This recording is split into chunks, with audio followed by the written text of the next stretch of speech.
Bryce Young is the complete package, and right now for me, a Heisman frontrunner. Week in and week out, every SEC game we play, it's a battle. It's war. We know we have to bring everything in. Young fakes to Robinson, over the top, it's wide open to Williams. Jamison again, touchdown Alabama. I thought he'd be great. He's better than I thought he'd be. It's really remarkable. Is that right? Yeah. I thought he'd be great. I didn't think he'd be this great.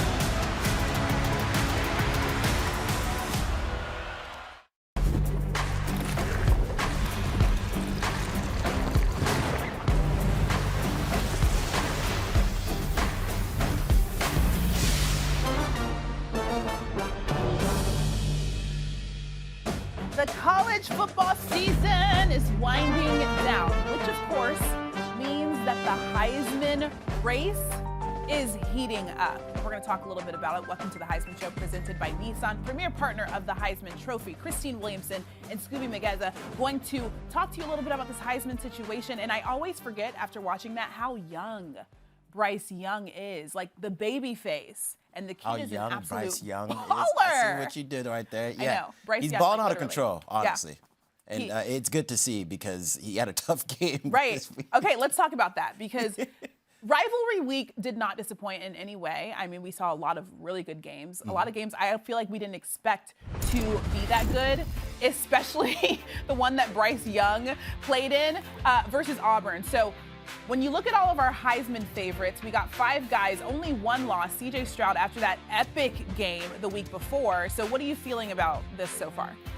Man, nobody really stood out like that or had a Heisman moment this week. So it was kind of just like a lot and who stayed steady. All right, to talk about this season's Heisman race, we're going to bring in a former Heisman winner, 1996 winner Danny Wuerffel, and he also is a former Gator. Unfortunately, there's no Gators in this running this season, but that's totally fine.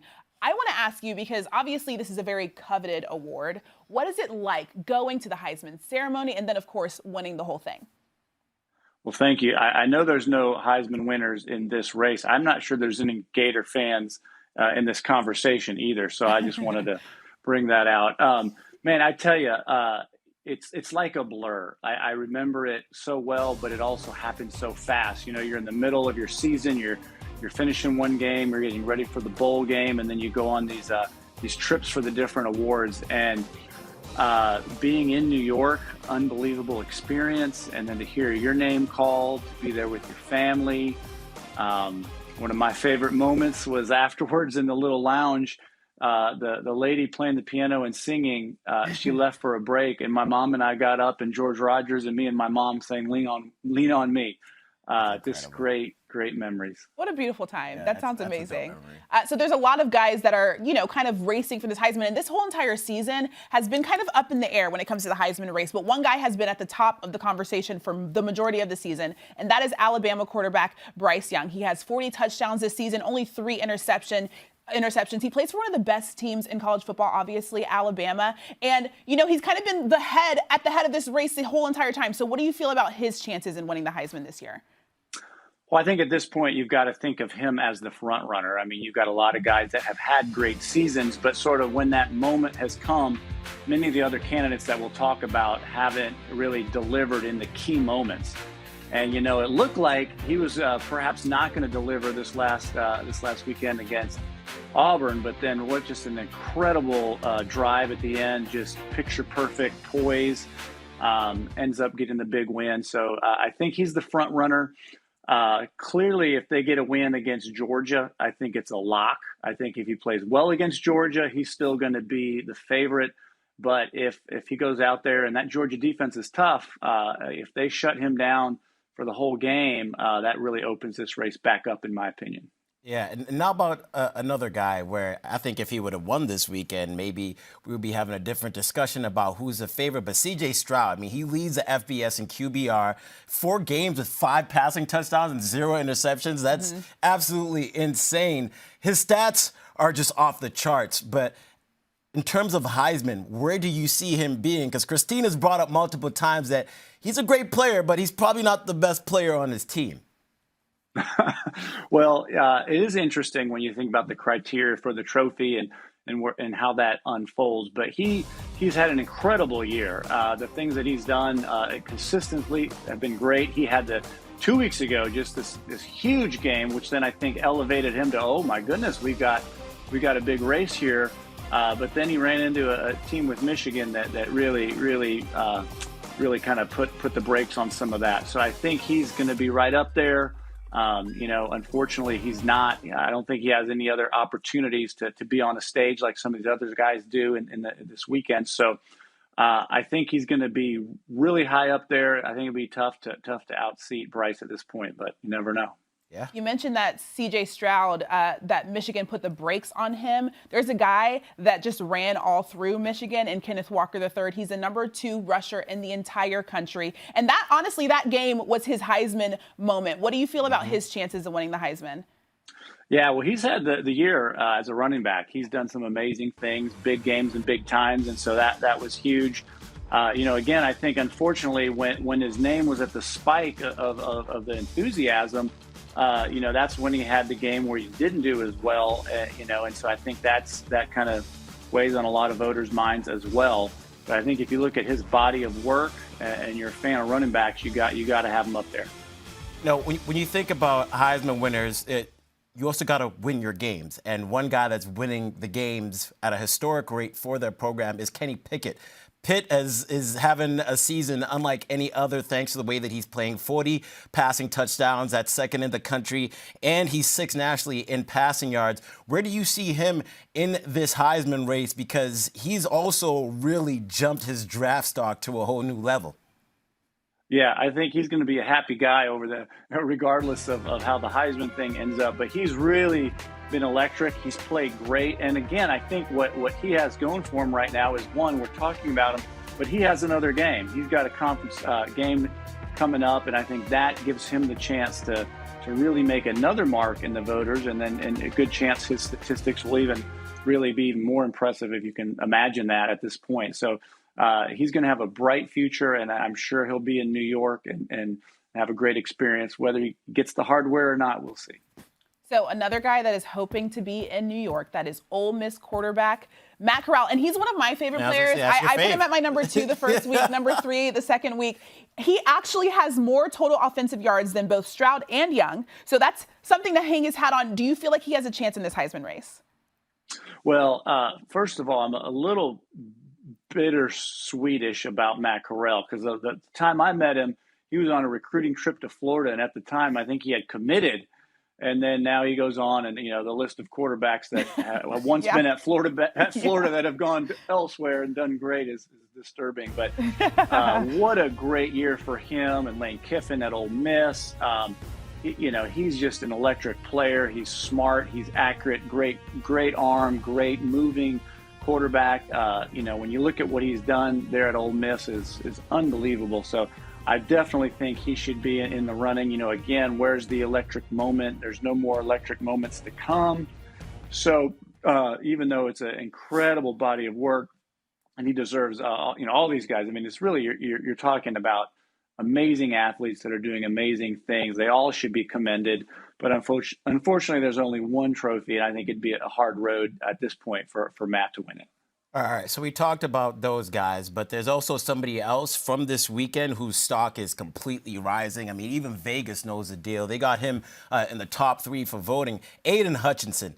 It was almost his coming out Heisman moment against Ohio State. I mean, 3 sacks. He broke the Michigan record. I mean, he was causing havoc on every single play. I had to look up a stat. He had 15 quarterback pressures against OSU, the most since Pro Football Focus began tracking that stat since 2014. Do you think he has a chance to finish at least in the top 3 for Heisman for the Heisman race? Well, okay, so I want to make sure I heard that stat correctly. You said he had 15 pressures this last weekend against Ohio State? Yes. Oh, my goodness. Well, I didn't realize that number. So there you have it. You have one Heisman campaign skyrocketing, and that Heisman campaign is derailed by this guy's up-and-coming one. So Aidan is a really fun story. I do think, to answer your question, Skubie, there's a great, I think, feeling that people would love to see him get there. I think to have a receiver win it last year was a little bit different. Charles Woodson, just a very, very unique in the past, but it's very unusual. Yeah. Orlando Pace was in the finals when I won it, and that was a great story. And I really, when you say you're talking about the best player, it shouldn't always just be a quarterback or a running back. So I think he's getting a lot of attention at the right time. He's got one more game, and I think this is the moment, and how he does this weekend. I tell you, if he puts up 15 more pressures this weekend, Skubie, he'll be in the top 3. Oh, for sure. I love the defensive player talk because I feel like if there's a season to make it happen, it's this season. Yeah, this is the year, most definitely. Thanks so much, Danny, for your insight and for also letting us know what it's like to win the Heisman. Unbelievable. You can do a lot of things in your life. You could win a Nobel Peace Prize or end up in jail, and either way, you're still going to be known as the Heisman Trophy winner. So it's a great, iconic experience. Exactly. Thanks so much, Danny. And be sure to check out the ESPN fan vote presented by Nissan on ESPN's Twitter handles and vote for the best Heisman candidate. He plays with such grit, such energy, such passion. Corral looking to run, spins his way in. What a dart by Matt Corral. Corral wide open and into the hands of Sanders. What a show.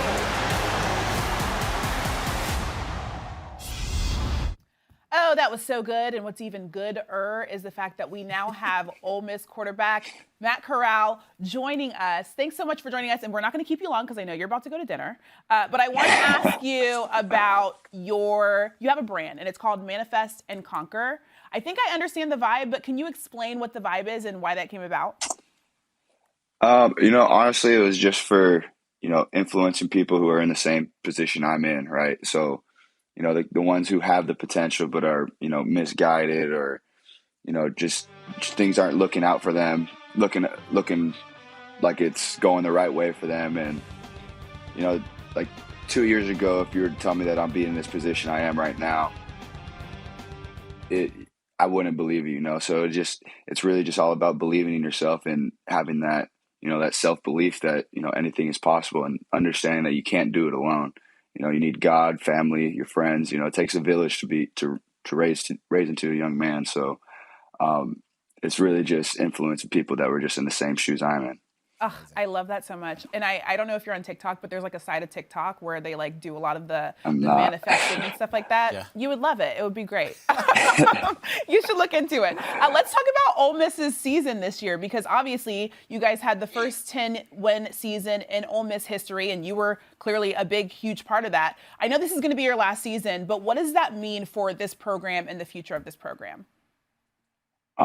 Just leaving it better the way we came in, because there's people in that locker room on this team, that were in the same spot as me, right? We're on that same team that went 5-4 my freshman year. We're on the same team that just consistently losing records. And, we just needed somebody to bring it out of us. And that was our coaching staff to, show us the way. And the leadership, not only from me, but, in every room that was brought out. Like that's what made this happen. It wasn't just me. I had people that had my back that demanded more out of themselves, not only themselves, but out of others. So that was a huge part of what we did. This year has been a year unlike any other, and NIL plays a part in that. We saw that you have a partnership with Panini, and we were wondering, what can we expect from that partnership right there? And, what is it like? It's different. For sure. I mean, just being able to, not asking your parents for money, not being able to, starve for the week, because there's sometimes you're not going to have money at the end of the week just because, you need to pay your rent or whatever the case may be. I know a lot of people on the team, it helped out a lot, specifically. And, the deal that I got with Panini, they're probably one of my biggest partnerships I have. And, being able to work with them and what we have in the works, it's going to be something big. So I'm excited about it. Definitely working with them. I get a lot of like Skubie snack jokes and Skubie jokes because of my name. And my producer was saying, hey, Matt Corral, do you ever go out to eat at Golden Corral? And we're going to work up about a sponsorship with Matt Corral and Golden Corral. I've never been there before. And I don't know anybody who has, to be honest, to tell me how it is. I've never been there either, so I understand. You see, We're in the it's same not boat. common, I feel Right. like. Yeah. But I do know that it's a buffet. If you're into that I kind do of know thing. that too. Okay. I do know that as well. Okay, good. So you and your former teammate Elijah Moore are super tight, and I see his Twitter. He literally tweets every single thing that has to do with you, and he also has been retweeting a lot of the Matt Corral for Heisman stuff. So explain how tight you guys are and what that relationship is like. Shoot. Elijah knows, and I've said this multiple times. A big part of me and where I am right now, Elijah was a big part of, getting me there. It was part of that, the whole believing in yourself and you can't do it alone, and helping me find God and understanding that, Matt, you're not going to be able to get what you want to get done without those receivers in that room, without that O-line, without that defense, in being able to understand that you can't do it alone, and understanding that you need to bring people with you. And it's not just about, and I'm talking about when you go back into the weight room after hours, or you go back into the film room, you're not going alone. You're hitting up your teammates and you're going like, yo, let's go. And you go as a unit, and it's just this ripple effect of, oh, they're the linebackers now. Before on a Saturday workout, right? There would be maybe a handful of kids, a Sunday workout. There'd be like a handful of kids, and this past year it was the entire team. Like, that's not common for everybody because it's not a mandatory workout. Mm-hmm. And you just see people that just want to get better, and we're all on the same page, and we communicate that accordingly. So I think the communication and being able to trust and bond, like that camaraderie we have, that was Elijah. That was Elijah instilling that in me, and me taking it as far as I can with it. That's so dope, man. And when you talk about people being around you, people who can kind of help build you up, we saw that you met Eli Manning. Somebody like that, when you met him and you guys got to chat it up, is there anything that he gave you or advice that really stuck with you at that moment? No, honestly, we haven't really talked ball like that. It was really just getting to know each other. I mean, the first time I met him, I was in his family's award center. Yeah, that video right there. That was pretty nerve-wracking for sure, just because I've never seen. I'm finally standing right next to him in person, and I used to watch this guy on TV growing up, and even played recently. So I mean, that was a surreal moment. But getting to know him and his family and the people around him, they're a special family for sure, and just getting to know them is a blessing. I love that. Okay, so, and obviously I'm a huge Manning fan as well. Lane Kiffin has been known on social media for doing a lot of things. There was that whole thing where he was only following Archie Manning, and you were like, yo, what's good? Like, what's going on? So we obviously love watching what Lane Kiffin is doing on social media. It is a thing. We stalk him. And so we're going to play a game. It is called, Did Kiffin Tweet That? We're going to show you some tweets, and you are going to have to guess whether or not your coach actually tweeted this. I feel like you probably know his tweets pretty well, so let's just see. Okay, so the first one says, found a new ride for the GOAT. If he takes a COVID pay cut. Did Kiffin tweet that? No. It's definitely something he would, though, but I don't think he did. Okay, let's see. He did, in fact, tweet that. I should have trusted my gut. Your gut said that he did. Your gut said that he did. Yes. Said, that was I don't totally remember him. seeing that picture. I don't remember seeing that picture of the car. I mean, dang, that is definitely something you'd say. Could you imagine Nick Saban riding around in that? A little hoopty? Absolutely not. Absolutely not. All right, let's go to the second one. This one says, trying to get swole after spending Sunday with the GOAT. Nah. He did not do that one. Is that your final answer? Am I 0 for 2 right now? Yes, he tweeted that. That is a tweet from one very own Lane Kiffin. I feel like you maybe don't know him as well as you think you do. Not the social media part. Not the social media aspect. Clearly, you're not stalking him like we are. Okay, so the third and final tweet. Thanks, Freds, Frank's Red Hot for the new dispenser. This is the gift that keeps on giving. Did he tweet that? Got a 50% chance here because I really do not know about that one. I'm going to have to go with yes. I mean, you did happen to speak to the person who did tweet that because it was Eli Manning. It was not your coach. 0 for 3. Oh, my gosh. I mean, it's fine. It just means that you have a personal relationship with him. Major letdown. And not something on social media like us. That's all we got. So thanks so much. I know that you're going to dinner, so maybe you should hit up Golden Corral in order to do so. Thanks for joining us, Matt. Thank you guys for having me. Hey, appreciate you. You're watching the Heisman Show presented by Nissan, premier partner of the Heisman Trophy, and that trophy is so beautiful. Only one guy can take it home every single season, and we've been having a conversation about who possibly could win it. But like I said, they all can't win it, which got us to thinking. There have been a lot of guys that didn't win it that maybe should have. So we're going to talk about the best to never win the Heisman with our trusty touchscreen. We have some guys here, and Skubie, I will let you start us off. We're going to do 5 guys who should have won the Heisman. All right, starting off at number 5, and this doesn't bring any type of a shade to the person that won it this year, but I think Peyton Manning is definitely one of the best Heisman people to never win it. He threw for almost 4,000 yards that season. He had 39 total touchdowns, just 11 interceptions, and he was 0-3 against Florida as a starter. I think that was one of the main reasons why people were like, I don't know if he's going to be able to win the Heisman, but Peyton Manning is definitely somebody on my list who was one of the best people to not win the Heisman. Peyton is also on my list, but not at number 5. Okay, so hear me out.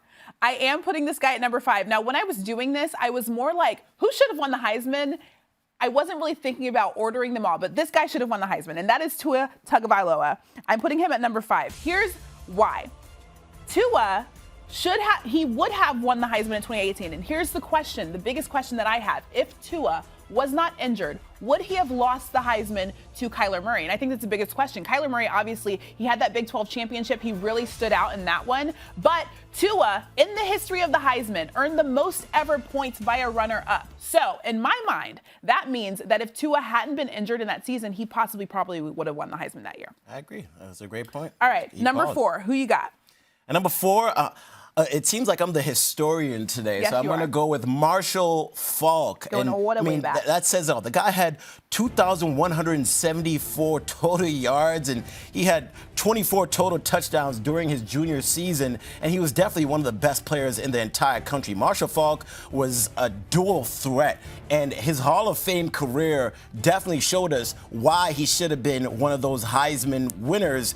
Had it been, he won, but he never won. And I think Marshall Faulk is definitely one of those guys who is one of the greatest with people not to win the Heisman. Okay, I feel that. Now I'm going to go with Peyton Manning at number 4, and here's why. I mean, obviously you said all of the things that Peyton Manning did that season. He came in second behind Charles Woodson, who was the only Heisman defensive player. And I feel like if Peyton Manning hadn't had that final game against Florida where he was less than impressive, he would have won because, of course, like we know, it is unlikely for a Heisman to go to a defensive player. So that is why I put Peyton at number 4. Who do you have at number 3? AP, man, I remember watching that. This one isn't much of a historian. When I actually watched this one in person, and I was really surprised that he wasn't able to win the Heisman. Adrian Peterson was an absolute man amongst boys, and this was during his freshman season, which is the crazy part about it. He had 1,924 yards that season, 15 total touchdowns on a team that went 12-1, and Adrian Peterson just looked like a man amongst boys. Just look at these highlights. Nobody could bring him down. And I think AP is one of those people who definitely should have won the Heisman. And once again, I think one of the things that has deciphered this, as in why they should have won the Heisman, is what type of career they had. And Adrian Peterson, great career as a football player. And he just got signed by the Seahawks today. Exactly. He's an old man still doing his thing. I don't know why I called him an old man. He's not that old. Okay. Like you said, you're not that much of a historian with that one. Okay. My number 3 is Vince Young. And I actually got to hang out with Vince Young. And the first thing that I will say is Texas football fans still to this day are absolutely obsessed with this man. He's one of the best football players in Texas football history. And obviously he lost that season to Reggie Bush. The BCS championship did not count because obviously the Heisman ceremony is about a month before the championship, but he completely outplayed Reggie Bush in that championship. And if that game would have counted, Vince Young would have won. Like I said, one of the best quarterbacks in Texas football history. It goes without saying he should have won a Heisman. Who do you got at number 2? At number 2, it's prime time. Deion Sanders. Man, he really should have been the first defensive player to win the Heisman. Deion Sanders was the best college football player in the entire country at that time. And he was great on ball for coverage, off ball, you name it. And he was a great returner. I mean, Deion Primetime Sanders made plays on the field in college and on the field in the NFL. And he was definitely one of those players that I think was a difference maker and was the best one on his team. Without him, they wouldn't have been much. So that's what really solidifies what you should be as a Heisman. I think Deion Sanders is one of those players that should have won as well. All right. I agree with that, even though he's not on my list. Let's go to my number 2, who is AP at number 2. Like you said, he was a man amongst boys. He had 339 carries for 1,925 yards that season in Oklahoma. Obviously went on to a national championship, and I don't think that they would have done that with AP. He was a man amongst boys, even though he was just a freshman in 2004. All right. Who do you got for your number 1? This is deep. This is real deep. We going back. Oh, gosh. Jim Brown, baby. Jim Brown should have won the Heisman that year. And Jim Brown, let me tell you, he lost to Paul Hornung. Do you know who Paul Hornung is? The Heisman winner. He's the only Heisman winner to play on a losing team. Jim Brown lost him. Jim Brown almost rushed for 1,000 yards that year. And on top of that, he had 15 total touchdowns. But as you see, it's black and white. And at that point in time, black was not as popular as white, if you know what I'm saying. So I think Jim Brown is definitely one of those people who should have won the Heisman, and it was a snub with the way that it was put out. An actual history lesson from Skubie. Okay, now, like I said, my list is tentative, okay? I obviously went to Clemson. I'm putting Deshaun Watson at number 1 because he is the best player in Clemson football history, in my opinion, and even more than Trevor Lawrence. Now, here's the thing. I always like to compare, right? Derrick Henry won the Heisman in 2015. Alabama went to the national championship, as did Clemson. Clemson would not have been in the national championship without Deshaun Watson. I can't say the same for Derrick Henry, so I feel like Deshaun absolutely should have won the Heisman that year, and that's just me. Well, this is a great list. There's some history, and then there's some present time. We go way back. Back in time. I want to talk about a guy that you actually covered for a while, Breece Hall, and he was a part of the Heisman conversation. I feel like a lot more last year than he was this season. He obviously is an absolute baller. So let's look at some of his stats. Nearly 1,500 yards rushing, 20 rushing touchdowns, another 3 receiving. And he also set an NCAA record with a rushing touchdown in 24 consecutive games. The guy has been running through everybody. And like I said, we talked a lot about him last season and possibly being a Heisman a person of interest in the Heisman conversation. But this season, we haven't been talking about Iowa State that much, and so we haven't been talking about Breece Hall that much. What are your thoughts on him? Well, the thing about the people who are leading the Heisman race are playing on winning teams. Right. Well, ain't no Paul Hornung here because you ain't gonna win it unless you're on a winning team. But Breece Hall to start the season, it was rough. I don't even think he touched 100 yards for the first couple of games, and his team was struggling itself. He would get there to give them 100, get them in the end zone, but he wasn't as explosive. I think towards the end of the year, he's really picked it up, and now he's made a case to be looked at. We're like, wait, Bryce Young is actually having a good year. Well, that's because he started off really slow, and the expectations for Iowa State were higher. They started off the year as the 7th-ranked team in the country with a guy who finished in top 10 in Heisman voting, and he just didn't play towards that expectation to start the year. So I think that's why he went under the radar. They took that L to Iowa, and the rest was history. Yep.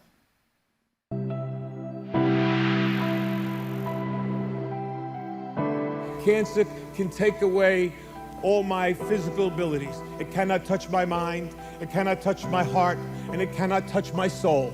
And those 3 things are going to carry on forever. It's the week week at ESPN, in our partnership with the V Foundation, highlights the urgent need for cancer research and the elimination of racial disparities in cancer outcomes. You can learn more and help support by visiting v.org/donate. 100% of your donation goes directly to cancer research.